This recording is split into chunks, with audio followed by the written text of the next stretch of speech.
నన్ను ఎందుకు ప్రభు యువకాలను దాటొద్దంటున్నావు నువ్వు, ఆ విషయం గురించి నువ్వు ఎక్కువ మాట్లాడుతున్నాడు. ఒకసారి చూడాలను ప్రభు ఆ పండుగ కన్నాడు. నాలుగు వైపు చూడన్నాడు, పచ్చగా పడతా ఉంది. బాగుంది ప్రభు, చూసిన మరీ చాలు ఎట్లా అన్నాడు. ఇసుక పండుగ పడుతుందా, అలా పడుతుందా, ఆ పండుగకి వెళ్ళిపోయి అక్కడ చచ్చిపో. మరి నేను ఎంతమంది నడిపించాను కదా, నా శవం కదా ఎవరు రానా, ఎవరు రా.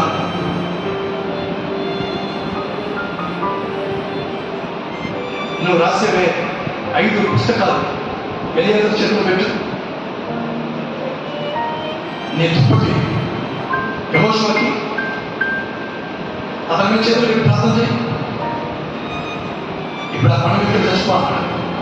ఆలోచించు, ఎంత ఫీల్ అవ్వాలి.